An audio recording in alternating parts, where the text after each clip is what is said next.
Hello students, कैसे हैं आप सब। आज हम लोग क्लास 12 बायोलॉजी का फर्स्ट चैप्टर जीवों में जनन के बारे में पढ़ेंगे। इस चैप्टर में हम लोग जनन क्या है उसके बारे में पढ़ेंगे और जनन कितने प्रकार के होते हैं और विभिन्न जीवों में कितने तरह से जनन होता है, किन किन जीवों में किस प्रकार से जनन होता है, इसके बारे में हम लोग पढ़ेंगे। अब हम लोग देखते हैं कि इस चैप्टर में सबसे पहला टर्म क्या आता है, जीवन अवधि, लाइफ स्पेन। अब ये लाइफ स्पेन, जीवन अवधि क्या है, जैसा कि इसके नाम से ही समझ में आ रहा है। जीवन अवधि कहने का मतलब है कि किसी भी जीव का उसके जन्म से लेकर प्राकृतिक मृत्यु तक का जो समय होता है उसे जीवन अवधि कहते हैं। जीवों के जन्म से लेकर प्राकृतिक मृत्यु तक के समय को जीव का जीवन अवधि कहते हैं। जैसे कि हम उदाहरण के लिए देखते हैं कि किसी भी जीव का अगर जीवन अवधि वो जन्म से लेकर मृत्यु तक अगर 50 साल जीवित रहता है तो उसका जीवन अवधि 50 साल हो गया। अगर वो 100 साल जीवित रहता है तो उसका जीवन अवधि 100 साल हो गया। तो इस तरह से जीवन अवधि को हम समझते हैं कि किसी भी जीव जो जिस समय वो जन्म लिया उसके बाद उसकी प्राकृतिक मृत्यु जिस समय होती है उसके बीच में वो जितने दिन तक जीवित रहता है उस समय को ही हम जीवन अवधि या लाइफ स्पैन कहते हैं। तो फिर जैसे कि हम उदाहरण लेते हैं कि जैसे आम का पेड़ है तो उसका जीवन अवधि 25 साल है, तो अब वो 25 साल तक जीवित रहा। और या फिर अगर मनुष्य का उदाहरण लेते हैं तो जैसे उसका जीवन अवधि 60 साल हो, 70 साल हो, तो वो अगर 70 साल अगर उसका जीवन अवधि है तो वो 70 साल जीवित रहता है। तो एक सवाल ये उठता है कि यदि आम के पेड़ का जीवन अवधि 25 साल है, मनुष्य का जीवन अवधि 70 साल है, तो फिर 25 साल के बाद सारे आम के पेड़ खत्म हो जाने चाहिए थे, या मनुष्य 70 साल के बाद सारे मनुष्यों को खत्म हो जाना चाहिए था। लेकिन ऐसा होता है क्या? नहीं होता है, क्योंकि अभी हम देख रहे हैं कि सारे पेड़ पौधे हैं, सभी मनुष्य हैं, जितनी तरह की प्रजातियां हैं सब हमें दिखाई दे रही हैं। तो आखिर ये कैसे होता है? सबका जीवन अवधि तो एक फिक्स है लेकिन फिर भी वो हमेशा ही दिखाई देता है। ये किस कारण होता है? इसका कारण है जनन, रिप्रोडक्शन। क्योंकि कोई भी जीव अपने जन्म से मृत्यु तक के इस बीच के समय में अपने जैसे संतान को उत्पन्न कर देता है, अपने जैसे संतान को उत्पन्न करके जाता है अपनी मृत्यु के पहले, जिसके कारण वो अगर चला भी गया तो उसके संतान जीवित रहती है और फिर पीढ़ी दर पीढ़ी फिर उसकी संतान आती है, फिर उसकी संतान आती है, फिर ये वंश चलते रहता है, पहला वंश, दूसरा वंश, तीसरा वंश। तो इस तरह से क्या होता है कि सारे जीव जंतु, पेड़ पौधे सभी दिखाई पड़ते हैं। तो ये किस कारण से होते हैं? जनन। तो अब जनन क्या है? तो जनन का परिभाषा तो हम लोग समझ गए। ये जनन, रिप्रोडक्शन, जिसको इंग्लिश में कहते हैं, अपने समान संतान उत्पन्न करने की प्रक्रिया को जनन कहते हैं। अपने समान, आम का पौधा है, पेड़ है, तो वो आम का ही पेड़ को प्रजनन करके उत्पन्न करेगा। मनुष्य है तो मनुष्य को जन्म देगा। कोई जानवर है तो वो जानवर, मीन्स अपने से ऐसे संतान को उत्पन्न करने की प्रक्रिया को जनन कहते हैं। अब ये इसकी परिभाषा तो हमें समझ में आ गई जनन की। अब कहेंगे कि जनन कितनी प्रकार की होती है। तो हमारा जनन जो है ये 2 तरह का होता है। पहला हो गया अलैंगिक जनन और दूसरा हो गया लैंगिक जनन। अलैंगिक जनन एसेक्सुअल रिप्रोडक्शन, लैंगिक जनन सेक्सुअल रिप्रोडक्शन। एक एक करके हम देखते हैं। अलैंगिक जनन क्या है? अलैंगिक जनन जिसमें कि सिर्फ एक जनक की आवश्यकता होती है, सिर्फ एक पेरेंट अपने जैसे संतान को उत्पन्न करता है। इस चीज को याद रखना इसमें। और एक जनक जो है वो अपने जैसे संतान को उत्पन्न करता है। और एक चीज और है कि जो संतान जो उत्पन्न होती है अलैंगिक जनन के द्वारा, उस संतान को हम क्या कहते हैं? क्लोन। उस संतान को एक टर्म दिया जाता है जिसको कि क्लोन कहते हैं। अब ये एक और क्वेश्चन उठता है कि आखिर क्लोन क्यों कहते हैं?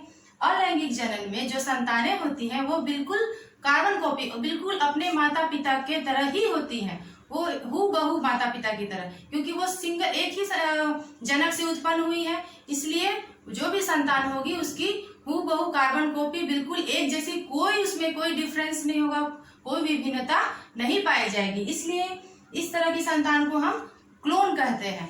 तो 2 चीज हम याद रखेंगे अलैंगिक जनन में। एक पहला चीज कि एक ही जनक की आवश्यकता होती है। और दूसरा क्या है कि इससे जो संतान उत्पन्न होती है उस संतान को कहते हैं क्लोन। अब दूसरा जनन हम लोग पढ़ेंगे, लैंगिक जनन, सेक्सुअल रिप्रोडक्शन। इसमें क्या होता है कि दो विपरीत जनकों की आवश्यकता होती है। जैसा कि अलैंगिक जनन में सिर्फ एक जनक की आवश्यकता होती थी, परंतु इसमें क्या होगा कि दो विपरीत जनकों की आवश्यकता होगी। वो विपरीत जनक कौन कौन से होंगे? नर और मादा। नर और मादा दो विपरीत जनक मिलकर एक नए संतान की उत्पत्ति करेंगे। इसमें क्या है, नर एक नर युग्मक, सबसे पहले नर से नर युग्मक बनेगा जिसे कहते हैं शुक्राणु, और मादा जो है वो मादा युग्मक का निर्माण करेगा और उसे कहते हैं अंडाणु।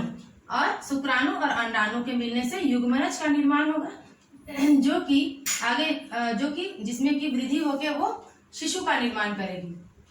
तो इस तरह से लैंगिक जनन में नर तथा मादा दो विपरीत जनकों की आवश्यकता होती है और वो एक युग्मनज का निर्माण करते हैं। तो लेकिन इसमें जैसा कि हम लोग अलैंगिक जनन में पढ़े थे कि उसमें जो संतान जो उत्पन्न हुई थी वो बिल्कुल अपने जनक के समान थी, बिल्कुल कार्बन कॉपी थी। जैसे कि यहाँ पे देखिए कि ये अलैंगिक जनन है, इसमें जो जनक है उससे जो संतान उत्पन्न हुई वो बिल्कुल ही अपने जनक का कार्बन कॉपी, बिल्कुल क्लोन है।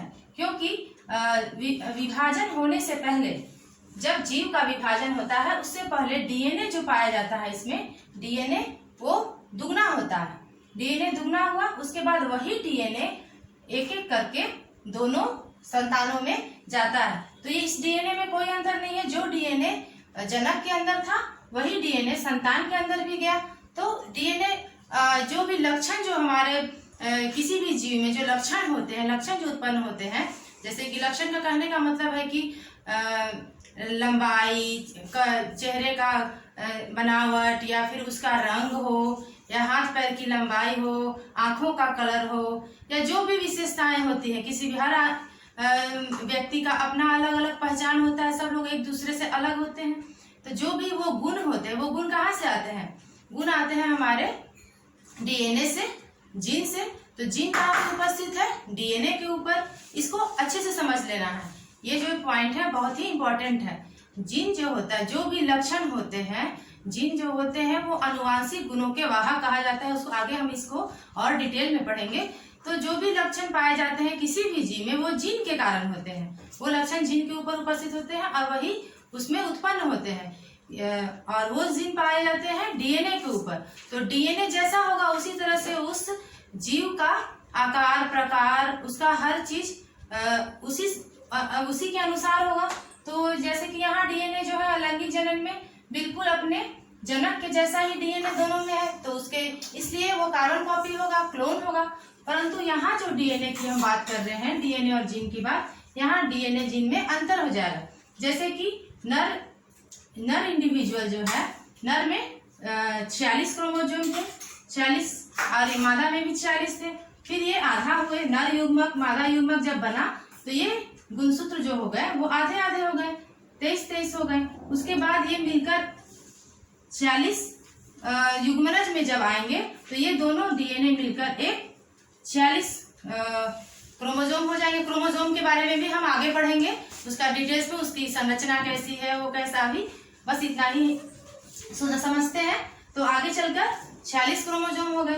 तो इस तरह से ये जो मेरा नया जो कॉम्बिनेशन आया, तो इसमें कुछ डीएनए, यहाँ जो डीएनए थे वो यहाँ आधे हो गए। फिर यहाँ से जो डीएनए आए, ये जो शिशु जो बना, युग्मनज हमारा जो बना, वो आधा डीएनए हमारा नर युग्मक से आया, आधा डीएनए हमारा मादा युग्मक से आया। तो दोनों युग्मक से जो मिलकर नया डीएनए जो हमारा बना, तो उसमें एक नया गुण उत्पन्न होगा, नई विशेषताएं आएगी, मतलब एक नया कॉम्बिनेशन तैयार होगा, जिससे कि उसके गुण भी अलग होंगे। तो वो अपने माता पिता का कार्बन कॉपी नहीं हुआ एक ने। जैसे कि हम उदाहरण लेते हैं कि उजला सफेद रंग है और लाल रंग है। जैसे सफेद रंग को और लाल रंग को दोनों को अगर मिला देते हैं तो कौन सा कलर आएगा? गुलाबी रंग आएगा।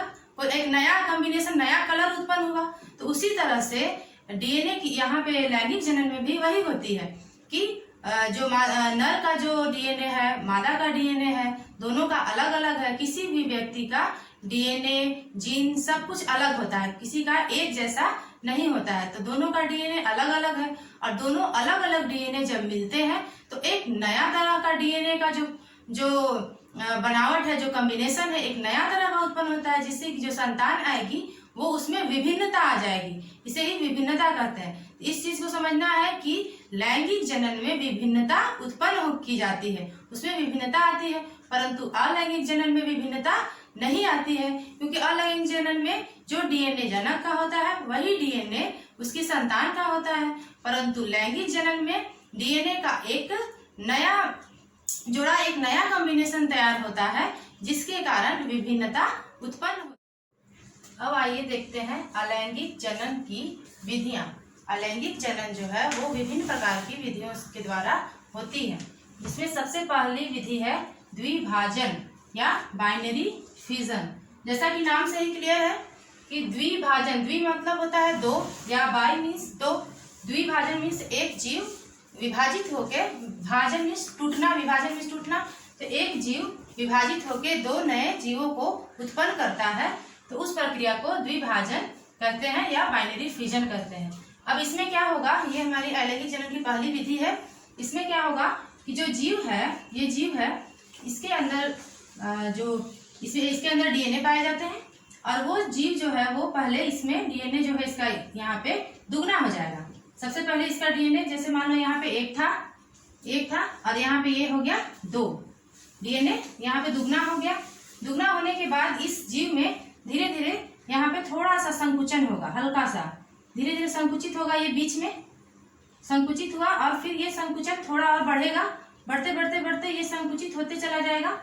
उसके बाद वो क्या होगा, ये डिवीजन जो पूरी तरह से कंप्लीट हुआ और ये आधा आधा डीएनए जो है इसमें आधा चला जाएगा और इसमें, और ये पूरी तरह से अब ये विभाजित होके एक नया संतान को उत्पन्न किया। इस तरह से द्विभाजन में हम सब देख लिए कि एक जीव जो है वो विभाजित हो गया, बीच से आधा आधा टूट गया, विभाजित हुआ और फिर एक नया संतान को उत्पन्न किया। तो ये चूंकि अलैंगिक जनन है तो इसमें सिर्फ एक ही जनक, जैसा हम लोग देख रहे हैं, सिर्फ एक ही जनक की आवश्यकता हुई। एक ही जनक विभाजित होके दो संतान को उत्पन्न किया। एक ही जनक की आवश्यकता होती है और वो दो संतान, तो इसमें डीएनए, जैसे मान लीजिए यहाँ एक डीएनए था, यहाँ पे डबल हुआ डीएनए, डबल हो गया, फिर ये दोनों तरफ संकुचन के दोनों तरफ ये डीएनए चला गया आधा आधा। फिर जब ये पूरी तरह से विभाजित हुआ तो दोनों में डीएनए जो है वो